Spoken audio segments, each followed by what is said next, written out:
Assalamualaikum warahmatullahi wabarakatuh. Halo teman-teman semua, apa kabar? Semoga kita semua senantiasa dalam keadaan sehat dan selalu dilindungi oleh Tuhan Yang Maha Esa dimanapun kita berada. Di sini saya akan menjelaskan terkait dari tugas sebelum praktikum, dari praktikum terpadu, mungkin sekitar 30 menit ke depan saya akan menjelaskan terkait materi-materi apa aja sih yang ditugaskan di praktikum terpadu ini. Nah, sebelum kita masuk ke materi dari praktikum terpadu ini, ada pepatah mengatakan tak kenal maka tak sayang. Oleh karena itu, yuk kita kenalan terlebih dahulu. Izin memperkenalkan diri, nama saya Agustina Pujawati. Biasanya teman-teman saya sih memanggil saya Puja dengan panggilan Puja. Kalian juga bisa memanggil saya dengan panggilan tersebut. Dengan NIM akhir 237 dari kelas F dari Fakultas Farmasi Universitas Jenderal Ahmad Yani. Salam kenal semuanya. Nah, untuk di tugas sebelum praktikum di praktikum terpadu ini, ada 3 pokok pembahasan yang akan saya bahas. Yang pertama, mengenai evaluasi dan kriteria penerimaan sediaan tablet dan sirup atau suspensi berdasarkan Farmakope Indonesia. Yang kedua, perbedaan fungsi dan prinsip kerja instrumen evaluasi mutu sediaan farmasi. Dan yang ketiga, persyaratan stabilitas fisik sediaan emulsi beserta faktor-faktor yang dapat memicu ketidakstabilan fisik. Nah, kita masuk ke pokok pembahasan yang pertama, yaitu terkait dari evaluasi dan kriteria penerimaan sediaan tablet dan sirup atau suspensi berdasarkan Farmakope Indonesia. Nah, pertama-tama kita harus tahu dulu nih, apa perbedaan dari tablet, sirup, dan suspensi. Apa sih itu pengertiannya? Yang pertama, tablet. Tablet merupakan sediaan padat yang mengandung bahan obat dengan atau tanpa bahan pengisi berdasarkan metode pembuatan dapat digolongkan sebagai tablet cetak dan tablet gempa. Untuk yang kedua, yaitu sirup. Sirup merupakan sediaan cair yang mengandung konsentrasi tinggi sukrosa dan gula lain. Sirup merupakan larutan jernih dan manis. Dan yang ketiga, yaitu suspensi, merupakan sediaan cair yang mengandung partikel padat dalam bentuk halus dan tidak larut yang terdispersi dalam fase cair. Nah, dari ketiga pengertian ini tentunya kita bisa bedain dong dari masing-masing ketiga sediaan itu. Yang pertama nih tablet. Tablet itu pasti bentuknya padat. Yang kedua yaitu sirup. Sirup pastinya cair dan suspensi juga cair. Akan tetapi kita bisa membedakan antara sirup dan suspensi. Untuk sirup itu tersendiri merupakan sediaan cair yang mengandung konsentrasi tinggi sukrosa. Nah, kita garis bawahi aja di situ. Tinggi sukrosa. Meskipun sirup dan suspensi sama-sama sediaan cair, cuman sirup itu yang harus kita garis bawahi itu mengandung konsentrasi tinggi sukrosa, sedangkan suspensi sediaan cair tetapi mengandung partikel padat dalam bentuk halus dan tidak larut. Nah, yang harus kita garis bawahi di suspensi ini yaitu mengandung partikel padat dalam bentuk halus dan tidak larut. Tidak larut. Itu yang harus kita ingat terkait dari poin-poin pentingnya. Nah, karena kita sudah tahu nih perbedaan dari pengertian tiap tablet, sirup, dan suspensi, kita harus tahu juga nih macam-macam tablet itu ada apa sih. Nah, di sini saya akan jelaskan secara satu persatu dari 11 poin macam-macam tablet. Untuk yang pertama yaitu tablet Kempa, di mana tablet Kempa ini untuk cara pembuatannya yaitu dicetak dengan tekanan tinggi, di mana tablet kan bentuknya sebelum diproses atau dibuat itu bentuknya bisa serbuk ataupun granul. Nah, dari serbuk dan granul ini nanti kita simpan di dalam sebuah cetakan dan diberi tekanan yang tinggi. Biasanya tablet Kempa ini umum digunakan karena prosesnya yang mudah dan lebih stabil dan bisa dicetak dalam jumlah yang banyak. Nah, untuk tablet Kempa itu tersendiri, untuk contohnya yaitu tablet paracetamol. Untuk yang kedua yaitu tablet cetak. Tablet cetak ini sama seperti tablet Kempa, akan tetapi dari tekanannya tidak terlalu besar seperti tablet Kempa. Untuk yang ketiga yaitu tablet triturat. Untuk tablet triturat ini penggunaannya atau pembuatannya itu dicampurkan antara bahan obat yang ditambahkan dari gula susu atau laktosa, di mana ciri-ciri dari tablet itu tersendiri jadinya rapuh tetapi mudah larut. Untuk yang keempat, yaitu tablet hipodermik. Tablet hipodermik ini untuk cara penggunaannya dilarutkan dalam air steril yang akan digunakan untuk injeksi. Nah, kita harus perhatikan nih dalam tablet hipodermik ini dalam proses pembuatannya harus benar-benar steril karena dia kan digunakan sebagai injeksi yang langsung masuk ke dalam peredaran darah. Untuk yang kelima yaitu tablet kunyah. Mungkin dari teman-teman semua juga pernah nih mengonsumsi tablet kunyah. Salah satu contohnya obat MAH ataupun vitamin C. Di mana untuk cara penggunaannya itu tinggal dikunyah sebelum ditelan. Oleh karena itu, dalam proses pembuatan tablet kunyah ini harus ditambahkan perisa atau pemanis, karena biasanya vitamin C juga dikonsumsi oleh anak-anak. Oleh karena itu, harus diberi perisa atau pemanis yang bisa membuat nyaman ketika dikonsumsi. Yang keenam, yaitu tablet hisap atau lozenges, di mana cara penggunaannya itu tinggal dihisap perlahan di mulut, dengan tujuan untuk memberikan efek lokal di tenggorokan atau mulut. Biasanya untuk contohnya itu strepsil, karena dia memiliki efek lokal di tenggorokan atau mulut. Yang ketujuh yaitu tablet bukal. Tablet bukal itu sendiri untuk penggunaannya diletakkan di antara pipi dan gusi. Tujuannya yaitu penyerapan melalui mukosa bukal untuk lebih cepat gitu ya masuk ke sirkulasi melewati hati. Untuk yang kedelapan yaitu tablet sublingual di mana untuk cara penggunaannya itu diletakkan di bawah lidah. Karena dia diletakkan di bawah lidah, oleh karena itu untuk tablet sublingual, untuk pembuatannya harus diperhatikan nih, karena dia harus cepat melarut dan efeknya bisa cepat. Untuk contoh dari tablet sublingual itu tersendiri, biasanya tablet nitrogliserin untuk serangan jantung.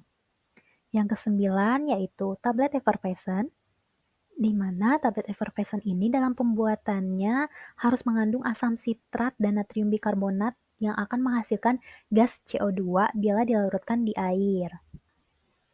Dia harus cepat larut dan rasanya harus lebih enak. Contohnya itu tersendiri vitamin C, effervescent atau redoxon.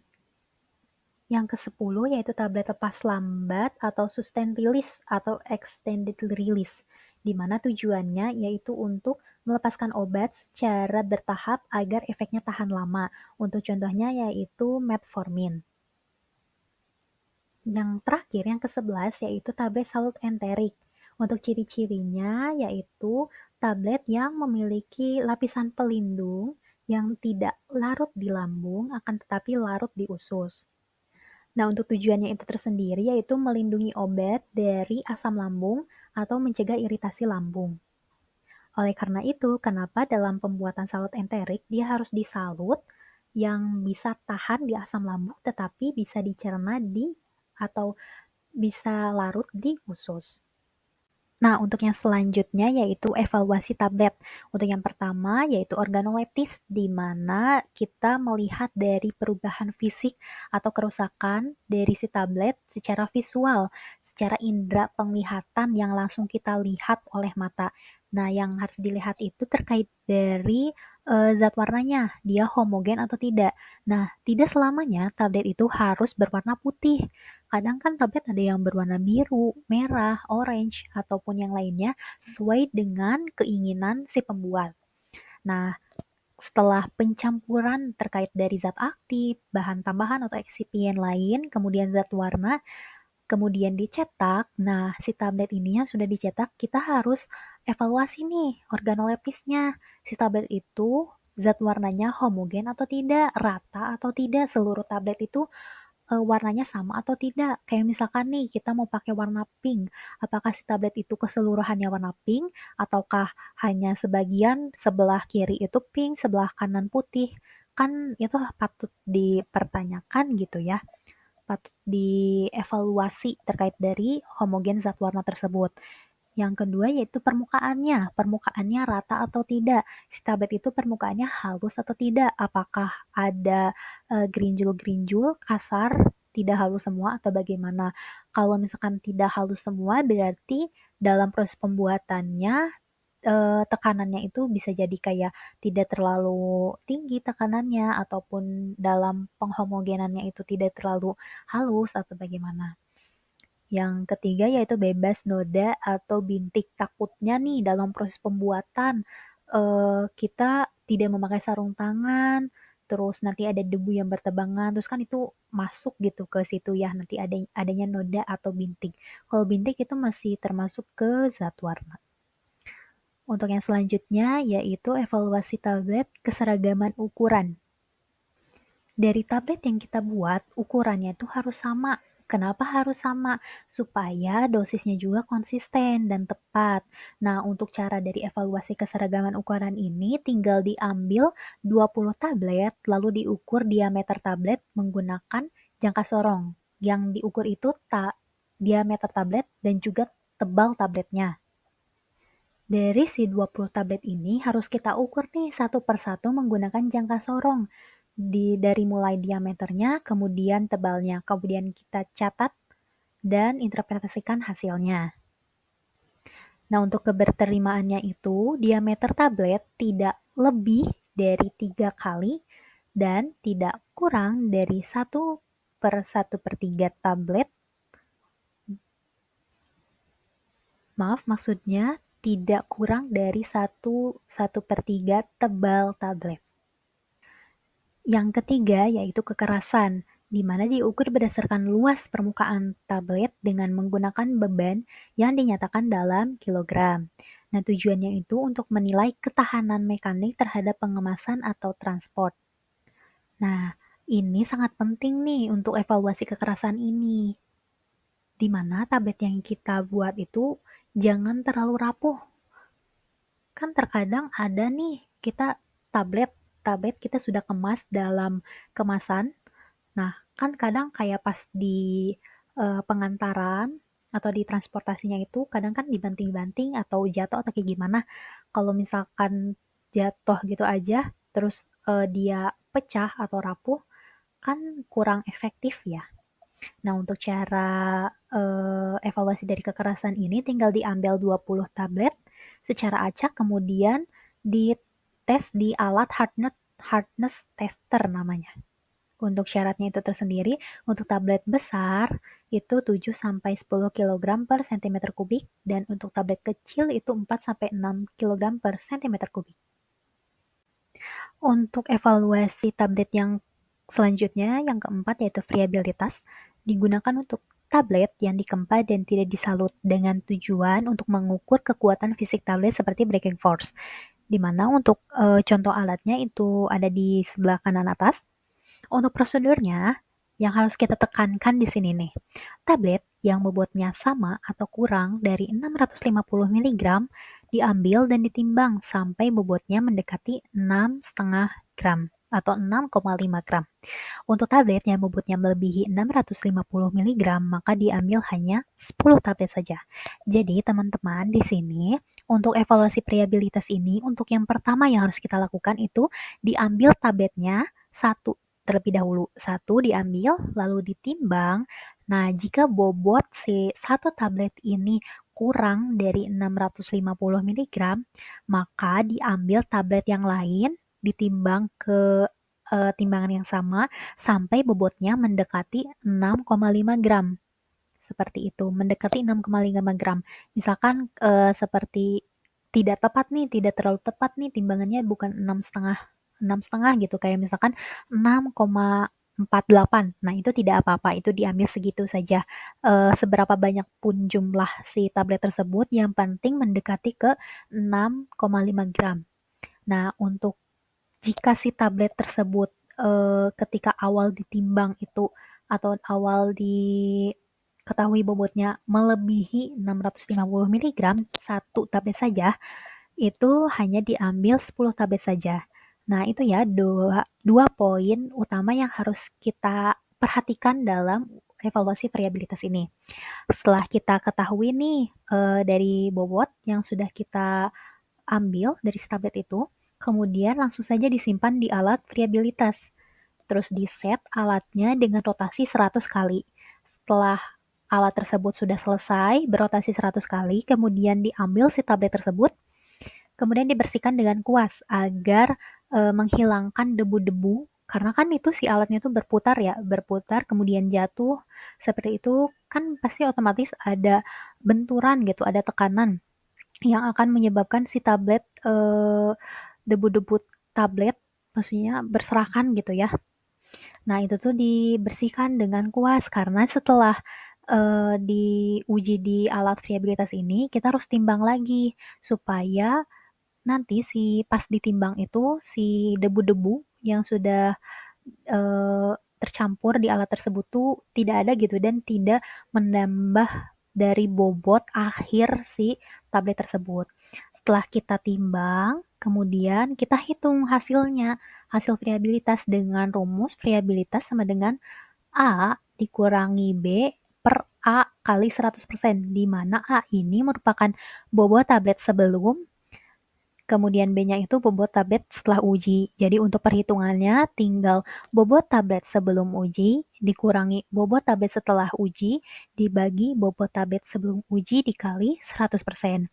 Untuk keberterimaan dari evaluasi variabilitas ini, tablet pecah, retak, dan terbelah setelah pengujian, maka tablet ditolak. Karena kan itu termasuk dalam tablet yang mudah rapuh ya, jadi kita tolak. Untuk keberterimaan yang keduanya yaitu bobot tablet yang hilang lebih besar, maka ulang 2 atau 3 kali dan rata-ratakan hasilnya. Dengan catatan maksimal rata-rata sampel tidak lebih dari 1%. Jadi nih, kalau misalkan kita sudah mengujikan si tablet tersebut di alat variabilitas ini, terus kita cek si bobot akhirnya tetapi melebihi dari bobot awal, kita harus ulangi untuk evaluasi tersebut sebanyak 2 atau 3 kali, tapi nanti setelah hasil rata-ratanya itu tidak boleh sampai melebihi 1% untuk rata-ratanya, seperti itu. Nah, untuk evaluasi tablet yang kelima yaitu keseragaman bobot, di mana dengan tujuan untuk memastikan tiap tablet mempunyai berat yang sama dan dosis obat yang konsisten juga. Untuk prosedurnya yaitu tinggal diambil sebanyak 20 tablet, kemudian timbang masing-masing tablet satu per satu.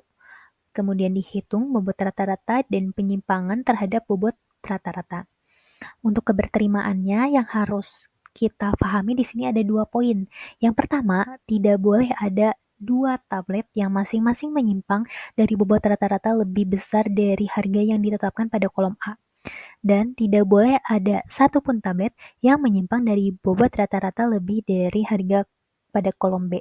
Jadi nih, ketika kita sudah melakukan prosedur tadi yang diambil sebanyak 20 tablet, kemudian kita dapat nih bobot rata-ratanya di antara misalkan kita ambil contoh pada baris yang ketiga, antara 151 mg sampai dengan 300 mg. Misalkan si bobot rata-ratanya itu 250 mg. Untuk penyimpangan bobot rata-rata dalam persennya kan pada kolom A itu 7,5% dan B itu 15%. Nah, untuk kita bisa memenuhi syarat di evaluasi keseragaman bobot ini, otomatis kita tidak boleh ada 2 tablet yang masing-masing menyimpang dari 7,5% ini dan tidak boleh ada satupun rata-rata bobot tablet yang lebih dari 15%. Begitu. Jadi kalau misalkan pada kolom A itu kalau ada satu tablet yang menyimpang gitu ya dari 7,5% ini tidak apa-apa karena tidak tidak lebih dari 2 gitu. Tapi kalau misalkan pada kolom B itu tidak boleh ada sama sekali, seperti itu. Untuk evaluasi tablet yang keenam yaitu keseragaman kandungan, di mana tujuannya yaitu untuk memastikan tiap tablet mengandung zat aktif dalam batas spesifikasi. Untuk metodenya yaitu ekstraksi tiap tablet dilakukan dengan analisis oleh HPLC atau spektrofotometri. Kemudian dihitung nilai penerimaan atau AFI, atau kriteria keseragaman kandungan sesuai monografi. Nah, di sini ada tabel untuk bentuk sediaan tablet. Nah, tablet kan tipenya beda-beda ya, ada yang bersalut dan yang tidak bersalut. Untuk bersalut juga ada subtipenya lagi nih, ada salut selaput, ada salut enterik, dan lain-lainnya. Nah, untuk dosis dan perbandingan zat aktif ini ada yang tablet kurang dari 25 mg dan lebih dari 25 mg gitu ya. Di sini contohnya nih, misal kayak salut enterik. Salut enterik nih, salut enterik. Tapi kita si tabletnya itu, bobotnya itu kurang dari 25 mg. Kurang dari atau sama dengan 25 mg nih. Salut enterik berarti salut, kemudian subtipenya yang lainnya, dan kurang dari 25 mg. Itu masuknya ke keseragaman kandungan, kayak gitu. Kalau misalkan tablet paracetamol, kan itu tidak disalut ya, tidak disalut. Kemudian si bobotnya itu lebih dari 225 mg, misalkan kayak 500 mg. Tablet paracetamol tidak bersalut, kemudian bobotnya 500 mg itu masuknya ke keseragaman kandungan. Jadi untuk keseragaman kandungan ini ada dua. Ada keseragaman bobot sama keseragaman kandungan. Kalau misalkan yang paracetamol tadi hanya satu, cuman diujikan di keseragaman kandungan, seperti itu. Untuk evaluasi tablet yang ketujuh yaitu waktu hancur, dengan tujuan untuk menetapkan kesesuaian batas waktu hancur yang tertera dalam masing-masing monografi sehingga tablet dapat larut atau lepas dari zat aktif.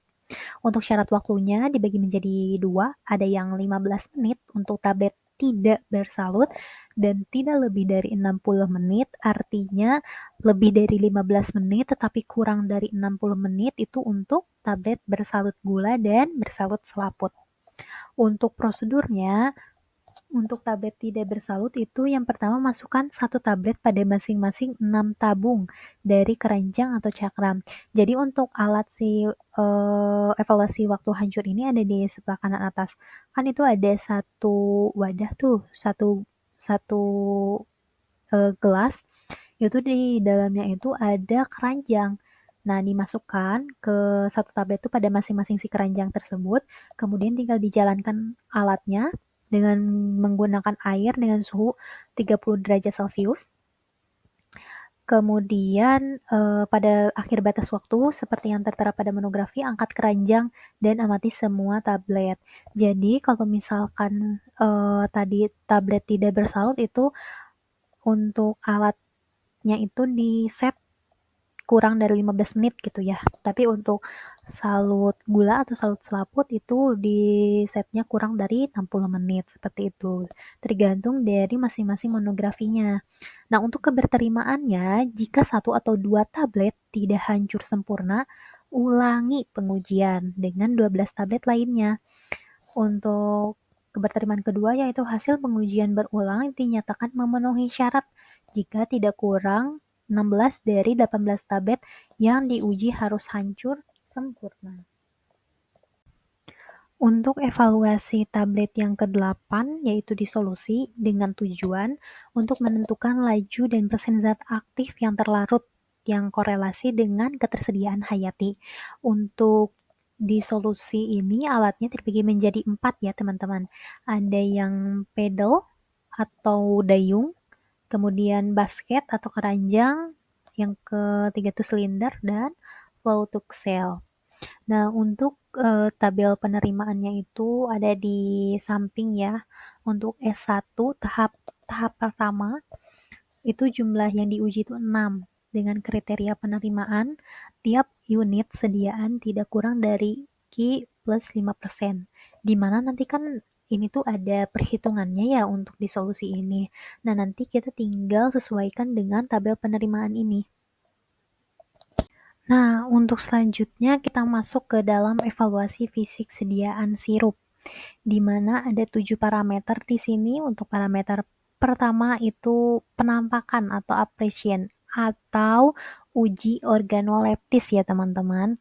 Tujuannya apa nih? Sama saja seperti organoleptis di tablet, yaitu untuk melihat dari kejernihan, warna, dan homogenitas si sirup.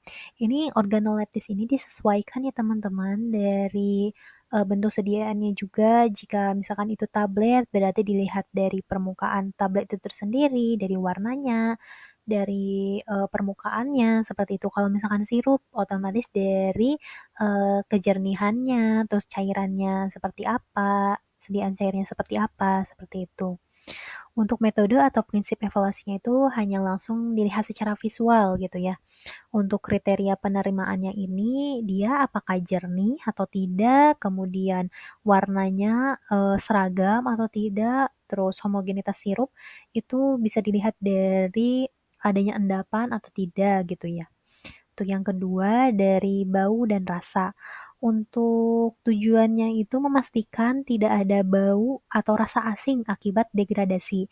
Nah, jadi degradasi di sini kan maksudnya ketika sirup kan biasanya ada dalam botol berwarna coklat. Kenapa berwarna coklat? Karena supaya dia tidak mudah menembus atau ditembus oleh cahaya matahari. Karena jika suatu zat aktif dalam obat ketika terkena cahaya matahari itu akan mengalami degradasi atau oksidasi gitu ya. Jadi dia akan bisa mengubah dari bentuk sediaan tersebut, bisa dari bentuknya lah, bisa ada endapan atau misalkan dari baunya menjadi bau tengi atau apapun itu.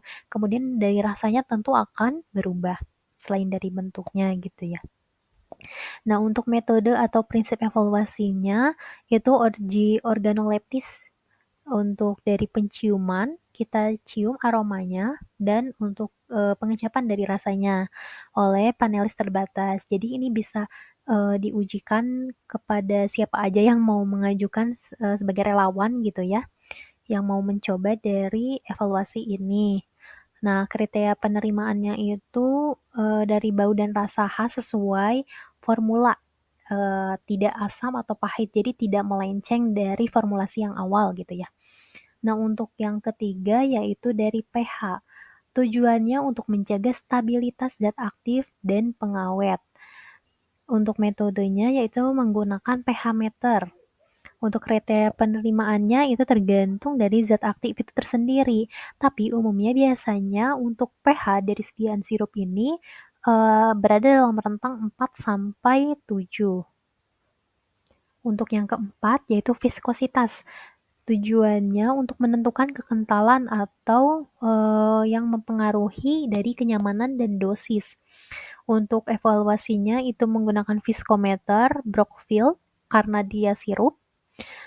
Untuk kriteria keberterimaannya itu harus sesuai dengan viskositas standar, tidak terlalu encer atau kental. Untuk yang kelima yaitu volume terisi atau full volume. Tujuannya itu untuk menjamin volume sesuai etiket. Metodenya itu tinggal diukur dengan gelas ukur setelah pengisian. Jadi untuk caranya itu kita sediakan gelas ukur, terus kemudian si sediaan yang berada di botol yang ada sirup itu tinggal dituang saja ke atas gelas ukur tersebut. Jika itu sudah keluar semua, nah karena takutnya kan masih ada sisa-sisa sirup yang menempel di botol tersebut, di botol sirup tersebut.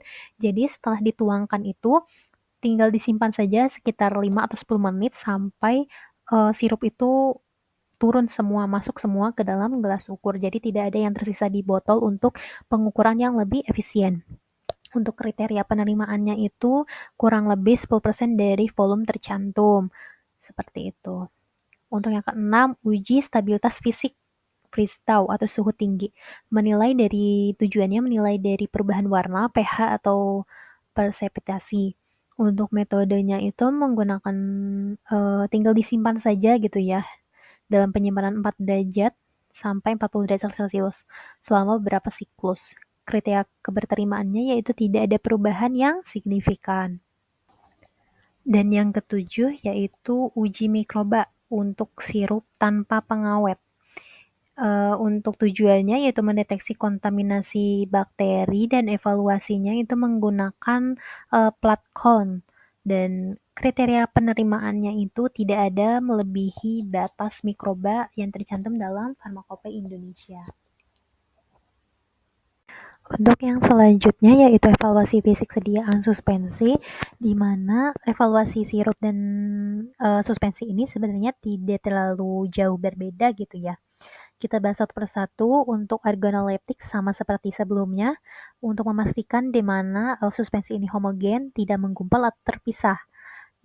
Yang di metodenya itu observasi secara visual saja. Untuk kriteria keberterimaannya itu homogen, tidak ada penggumpalan atau lapisan. Untuk yang kedua yaitu redispersibilitas, di mana ini tuh untuk kemudahan dari pengocokan. Kan tadi di pengertian sebelumnya nih, suspensi kan dia partikel harus yang tidak larut.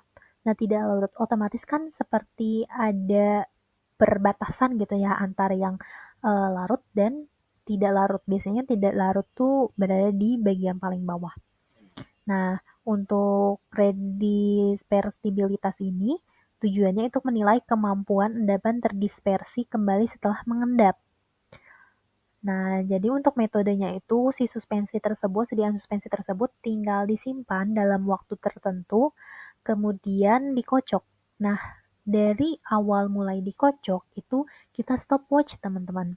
Kita stopwatch berapa lama dia untuk homogen kembali gitu. Nanti itu dicatat. Nah, untuk kriteria penerimaannya harus mudah terdispersi kembali dengan kurang lebih 10 kali pengocokan lembut. Jadi bisa di waktu atau bisa kita kocok saja kurang dari 10 kali pengocokan lembut. Seperti itu. Untuk yang ketiga yaitu ukuran partikel, di mana tujuannya yaitu untuk menentukan kestabilan fisik dan keseragaman dosis. Untuk metodenya yaitu mikroskop optik. Kriteria keberterimaannya itu partikel kurang dari sama dengan 10 rpm untuk oral, tidak ada agregat besar. Untuk yang selanjutnya yaitu sedimentasi dan volume endapan, di mana tujuannya itu untuk mengukur kestabilan selama penyimpanan. Nah, untuk sedimentasi ini nanti metodenya itu menggunakan perhitungan ya. Untuk kriteria keberterimaannya tercantum, tinggal dibaca saja.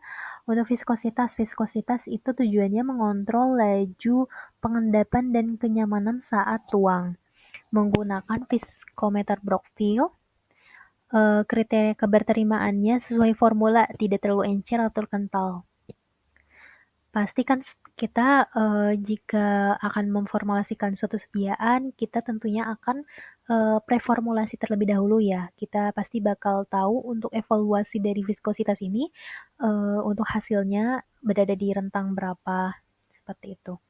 Untuk yang selanjutnya pH, untuk pH yaitu menjaga stabilitas bahan aktif dan suspending agent menggunakan pH meter yang umumnya biasanya berada pada rentang 4-8, tergantung dari zat aktif itu tersendiri, bahan aktif itu tersendiri. Untuk yang selanjutnya yaitu uji volume terisi atau fill volume. Memastikan di mana konsistensi volume produk itu sesuai gitu ya dengan etiket.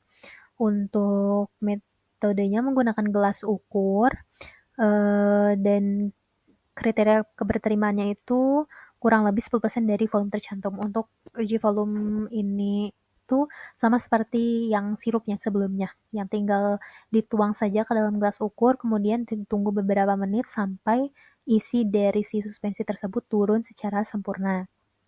Kemudian diukur dan diamati, kemudian disandingkan dengan kriteria penerimaannya. Yang selanjutnya, yang terakhir yaitu uji stabilitas dari suhu dan waktu. Untuk tujuannya itu menilai kestabilan fisik dan kimia selama penyimpanan. Nah, untuk metodenya itu tinggal disimpan pada suhu ruang dan diamati tiap 7 sampai 14 hari. Untuk kriteria penerimaannya itu tidak ada perubahan warna, pH, viskositas, atau endapan. Tetap homogen gitu ya.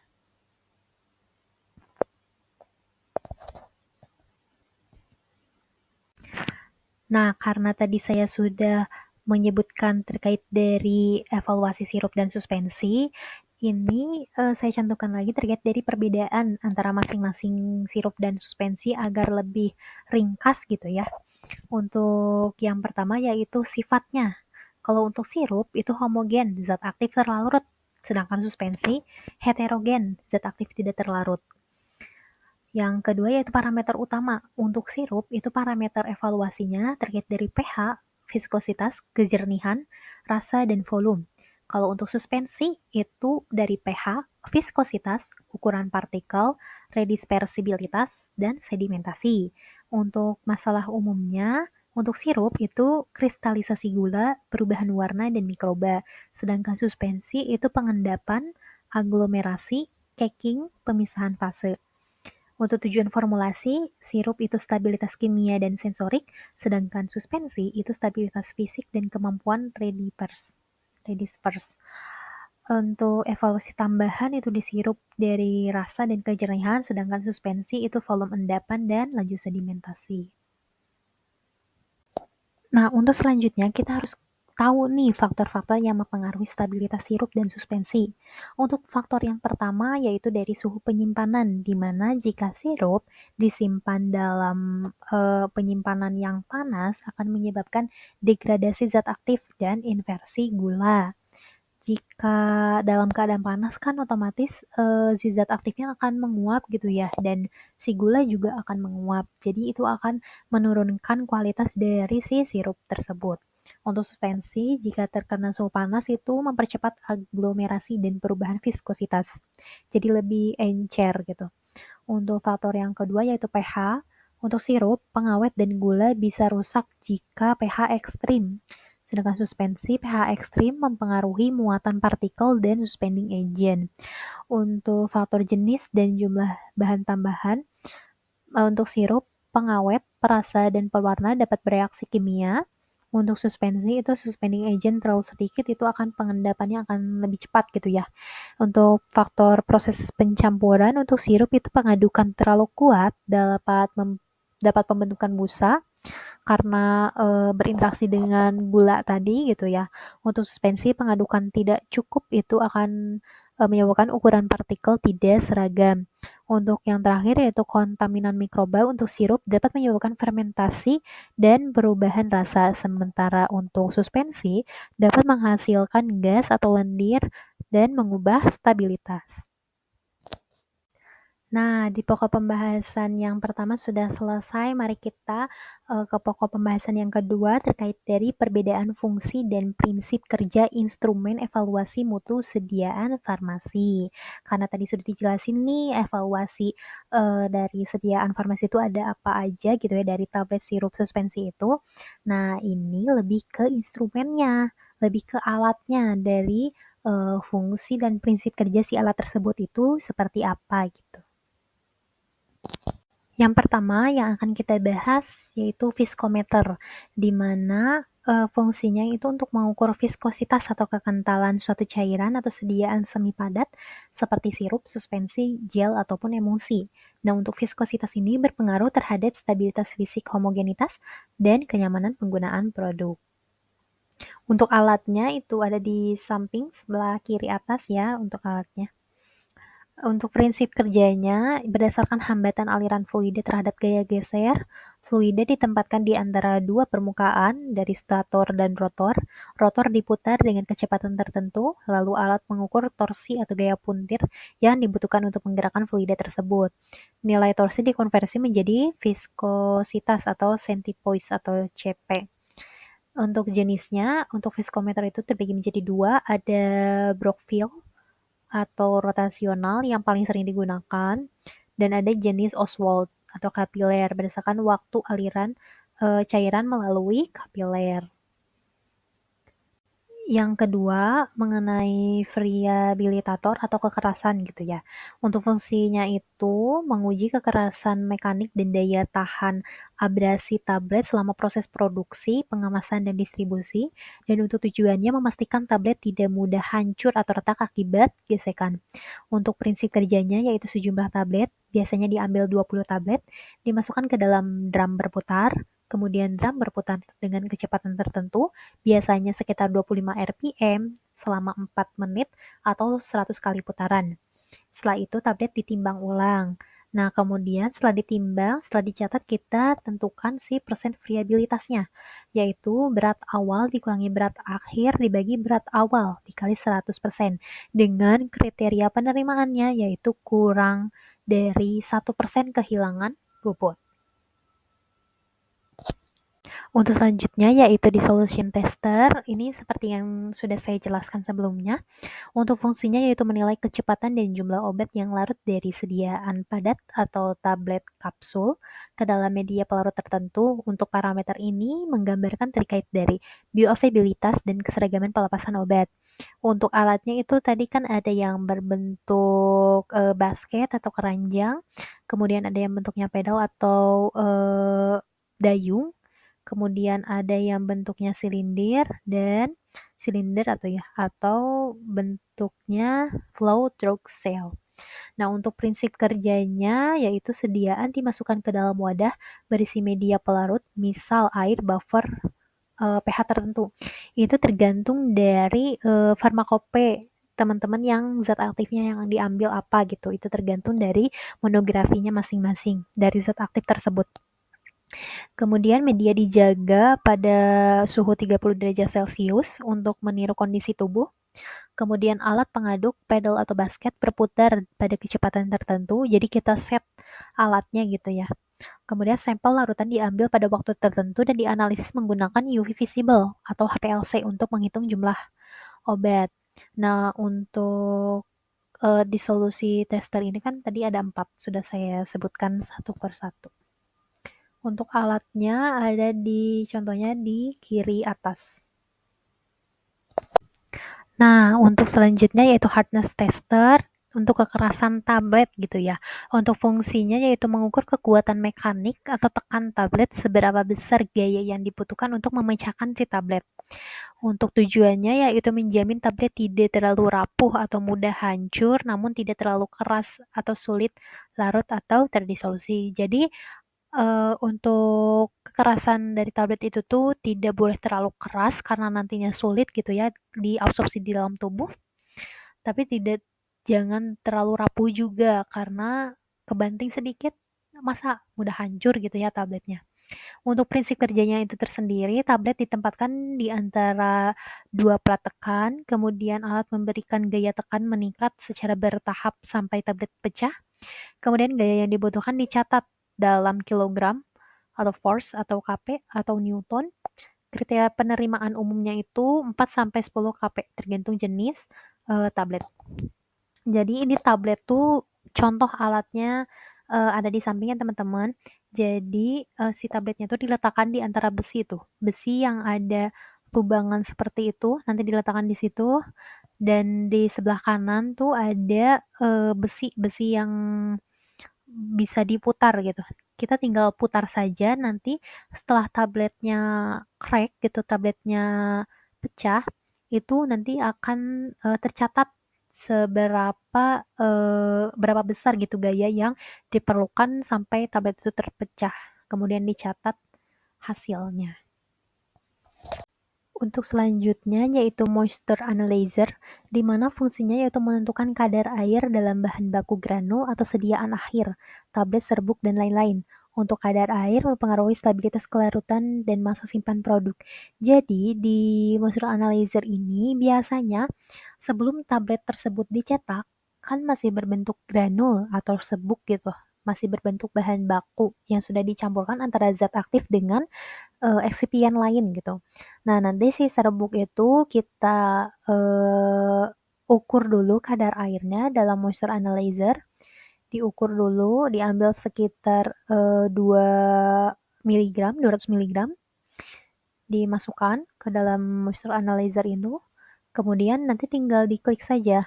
Nanti akan muncul di suhu berapa dan di kadar airnya berapa.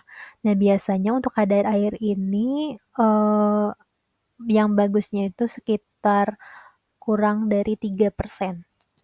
Untuk prinsip kerjanya yaitu berdasarkan pemanasan dan penimbangan simultan. Untuk sampel ditimbang, dipanaskan biasanya 100 sampai 105 derajat Celcius dan kehilangan massa akibat penguapan air diukur. Untuk hasil ditampilkan sebagai persen kadar air. Untuk jenisnya ada dua. Untuk yang atas itu yang putih disebutnya infrared moisture analyzer yang biasanya cepat dan akurat. Untuk yang kedua, yang warna biru itu namanya oven drying method atau metode referensi. Yang biasanya digunakan sih yang infrared moisture analyzer ya. Karena dia alatnya itu cepat gitu, cepat dan akurat. Yang selanjutnya yaitu tap density tester, di mana fungsinya yaitu menilai densitas curah dan densitas ketuk dari serbuk atau granul yang digunakan untuk menilai flowability atau kemampuan mengalir dan kompresibilitas bahan padat penting untuk formulasi tablet dan kapsul. Untuk prinsip kerjanya yaitu sampel serbuk dimasukkan ke dalam silinder terukur, kemudian volume awalnya dicatat atau sebagai bulk volume, kemudian silinder diketarkan atau diketuk sejumlah kali tertentu, biasanya 1250 sampai 3000 ketukan.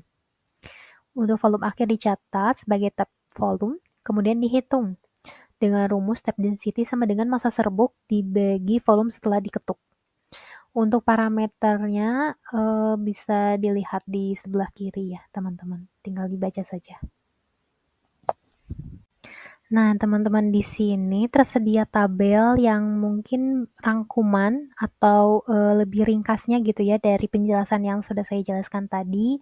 Ada dari viskometer, variabilitas, dissolution tester, hardness tester, moisture analyzer, dan tap density, di mana ada parameter yang diukurnya apa, sediaan yang diujinya apa, prinsip kerjanya apa, dan tujuan evaluasi mutunya itu seperti apa. Yang biasanya di viskometer itu kan pasti parameter yang diukurnya viskositas atau kekentalan ya. Biasanya diujikannya itu hanya untuk sirup, suspensi, dan gel.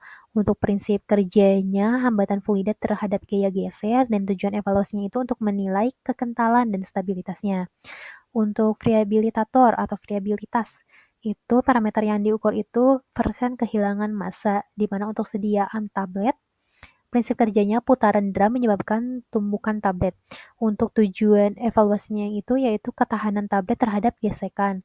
Untuk yang selanjutnya itu dissolution tester, parameternya laju dan jumlah obat larut. Untuk sediaan yang diujinya itu tablet dan kapsul. Untuk prinsip kerjanya perpindahan obat dari sediaan ke media larut. Tujuannya yaitu menilai pelepasan obat.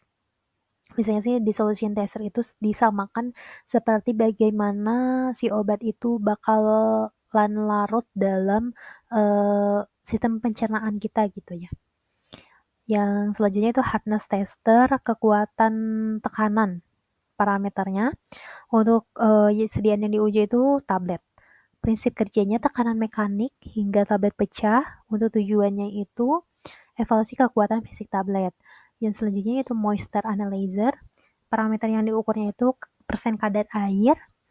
Untuk sediaan yang diuji itu bisa serbuk, granul, ataupun tablet itu tersendiri.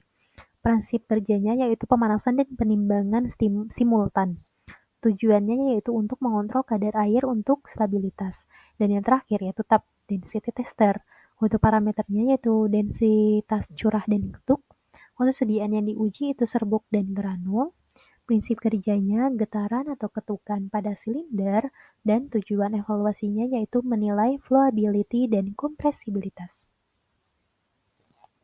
Nah, kita sampai di pembahasan yang terakhir atau yang ketiga yaitu tentang persyaratan stabilitas fisik, sediaan emulsi, beserta faktor-faktor yang dapat memicu ketidakstabilan fisik dari sediaan emulsi tersebut. Apa sih itu emulsi? Apa emang yang dinamakan dengan sediaan emulsi itu? Tentunya kita harus mengetahui terlebih dahulu pengertian dari emulsi itu tersendiri ya teman-teman. Untuk emulsi itu merupakan sistem dua fase cair yang tidak saling bercampur, biasanya minyak dan air, di mana salah satu fase atau fase terdistribusi secara merata dalam fase lainnya. fase pendispersi dengan bantuan emulgator. Untuk stabilitas fisik emosi berarti kemampuan sistem emosi untuk mempertahankan homogenitas ukuran globul dan distribusi fase selama penyimpanan tanpa terjadi pemisahan, pengendapan, atau perubahan penampilan. Nah, untuk penampilan dari si emosi itu tersendiri seperti gambar di samping yang tertera itu berwarna putih.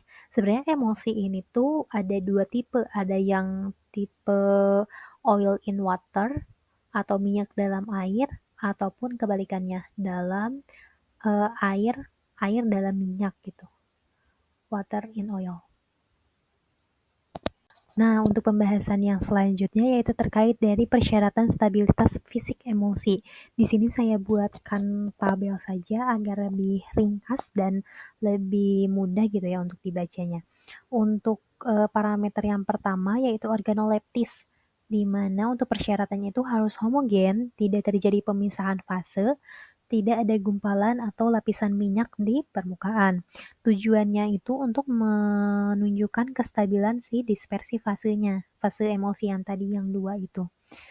Yang parameter selanjutnya yaitu ukuran dan distribusi globul, di mana persyaratan stabilitasnya itu ukuran globul fase terdispersi seragam, tidak mengalami pertumbuhan atau tidak ada koalesensi, di mana tujuannya yaitu untuk menghindari pemisahan fase dan perubahan viskositas. Untuk selanjutnya yaitu viskositas, persyaratan stabilitasnya relatif konstan selama penyimpanan, tidak menurun drastis. Jadi si kekentalannya itu terus saja konstan meskipun penyimpanannya lama gitu ya, tidak menurun. Meskipun jika menurun pun hanya sedikit demi sedikit gitu ya, tidak langsung drastis. Tujuannya yaitu untuk mencegah creaming atau sedimentasi yang terlalu cepat. Terus yang selanjutnya yaitu pH, persyaratannya itu stabil sesuai rentang formulasi tidak berubah lebih dari kurang lebih 0,5 unit. Tujuannya yaitu menjaga stabilitas emulgator dan zat aktif.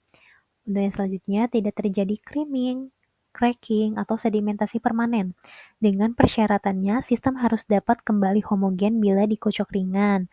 Nah, tujuannya yaitu untuk menunjukkan bahwa emulsi masih stabil, stabil sementara gitu ya, atau reversible instability. Nah, yang selanjutnya yaitu uji sentrifugasi, di mana persyaratannya tidak terjadi pemisahan fase setelah disentrifugasi pada 3000 rpm selama 15-30 menit. Untuk tujuannya yaitu menguji kestabilan mekanik dari sistem. Dan untuk yang terakhir yaitu uji siklus suhu atau Freeze-Thaw test. Untuk persyaratan stabilitasnya itu tidak ada pemisahan setelah disimpan bergantian pada suhu 4 derajat Celcius dan 40 derajat Celcius selama beberapa siklus. Jadi disimpan di suhu yang lumayan dingin gitu ya, lumayan ekstrim, lumayan panas juga gitu, 4 derajat Celcius dan 40 derajat Celcius. Untuk tujuannya yaitu menguji ketahanan terhadap fluktuasi suhu penyimpanan. Untuk yang selanjutnya yaitu jenis ketidakstabilan fisik emosi dan mekanismenya. Yang pertama yaitu creaming. Creaming itu merupakan fase terdispersi yang biasanya minyak naik ke permukaan akibat perbedaan densitas antara fase minyak dan air. Untuk sifatnya ini reversible, di mana reversible di sini artinya dapat kembali ke semula gitu, ke bentuk semula. Sedangkan irreversible itu tidak dapat kembali ke keadaan semula. Nah, di sini creaming ini sifatnya reversible, jadi dapat dikembalikan homogen dengan pengocokan. Jadi ketika sediaan emulsi mengalami creaming atau si fase minyaknya naik ke atas itu tinggal dikocok saja, nanti juga akan homogen kembali gitu ya. Lalu yang kedua yaitu sedimentasi, di mana kebalikan dari creaming. Jadi fase terdispersinya itu mengendap ke bawah, terjadi bila fase terdispersi lebih berat. Jadi si fase minyaknya itu bisa di bawah gitu. Bukan kayak creaming kan di atas, sedimentasi ini di bawah. Sama sifatnya juga reversible, dia dapat kembali ke bentuk semula selama belum terjadi koalesensi, di mana koalesensi ini merupakan penggabungan dari globul-globul yang akan menjadi membentuk lebih besar gitu ya. Yang ketiga yaitu flokulasi, di mana partikel atau globul saling bergabung lemah membentuk agregat tapi belum menyatu. Ini juga reversible, masih bisa dipisah dengan pengocokan. Nah, yang keempat ini koalesensi. Koalesensi ini globul-globul kecil menyatu membentuk globul besar, menyebabkan pemisahan fase. Ini tuh irreversible. Jadi jika si globulnya sudah membentuk menjadi lebih besar, itu tuh sulit untuk dipisahkan gitu. Untuk dipisahkan kembali ke dalam bentuk semula itu susah. Jadi sifatnya irreversible. Yang kelima, cracking atau breaking. Itu pemisahan total antara fase minyak dan air. Emulsi tidak bisa disatukan kembali.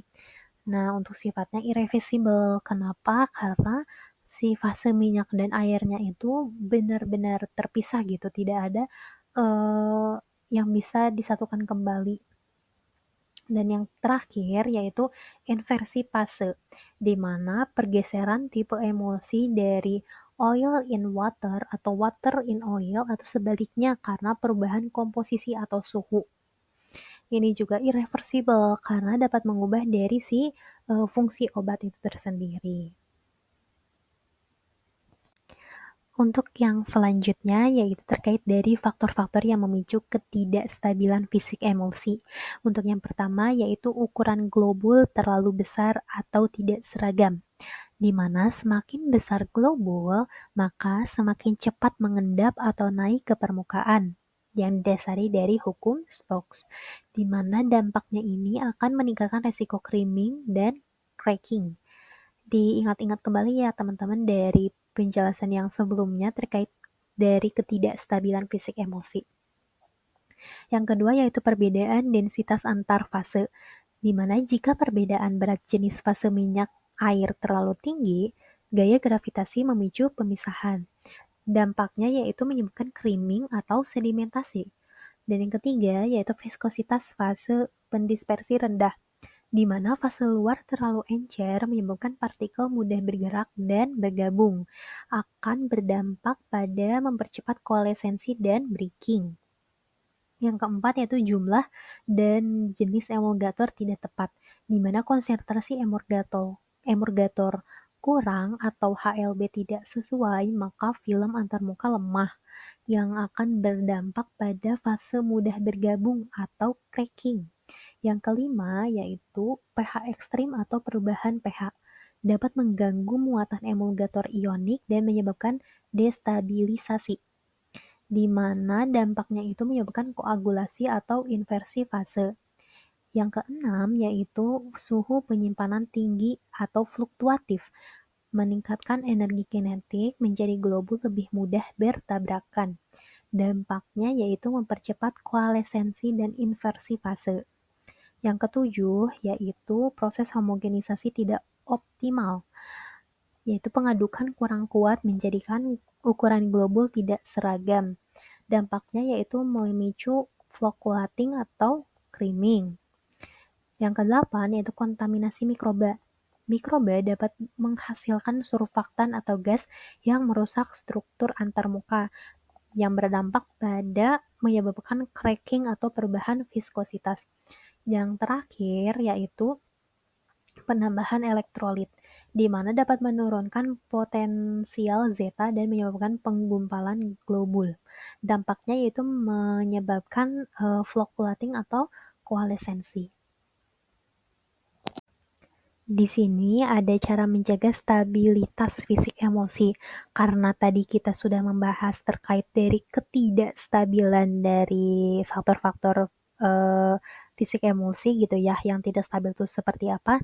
Nah, di sini kita bisa menanggulanginya atau meminimalisir resiko gitu untuk menjaga stabilitas fisik emosi itu tersendiri. Yang pertama, gunakan emulgator dengan HLB sesuai tipe emosi, entah itu dari oil in water atau water in oil. Itu kita harus pilih nih emulgator atau HLB-nya tuh yang sesuai gitu dengan tipe emulsinya. Yang kedua yaitu kecilkan ukuran globul dengan proses homogenisasi berkecepatan tinggi. Yang ketiga, tambahkan viskositas agen, misal CnCnA, tragakan, atau santan gam. Yang keempat, simpan pada suhu stabil antara 20 sampai 25 derajat Celcius. Hindari panas dan pembekuan. Yang kelima yaitu gunakan pengawet antimikroba bila mengandung fase air. Yang keenam, hindari penambahan elektrolit atau pH ekstrim yang dapat merusak film emulgator. Nah, itulah cara-cara untuk menjaga stabilitas dari fisik emosi agar sediaan emosi yang kita sudah buat itu tetap stabil gitu. Nah, akhirnya pembahasan materi-materi yang ditugaskan ini sudah selesai, semuanya sudah saya sampaikan. Mohon maaf karena saya juga di sini masih belajar. Apabila ada kata-kata yang kurang dimengerti atau kurang jelas atau materi yang disampaikan kurang tepat, saya memohon maaf yang sebesar-besarnya. Terima kasih atas perhatiannya. Wabillahi taufiq wal hidayah. Wassalamualaikum warahmatullahi wabarakatuh.